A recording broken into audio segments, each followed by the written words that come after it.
2026年肖雞運程，天德福星護體，桃花加身。大家好，我係開運研究院開運師姐。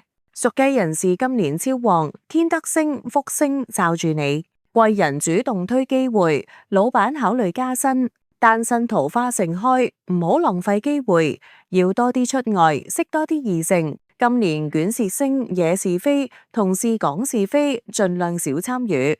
財運方面，穩中有升，無橫財，唔好投機，唔好玩高風險投資，買黃金、定期存款更安心。內容參考自 www.fengshui.hk。感情方面，超適合結婚訂婚，唔好只顧打工，忽略伴侶。健康方面，注意皮膚、失眠、腸胃，食珍珠末幫助睡眠同埋美顏。有小病快啲睇醫生。開運方法：開光玉龍吊墜、粉晶，客廳擺放金蟾蜍會旺財。每日起身對鏡笑笑，增強正能量，福氣不斷嚟。拜拜。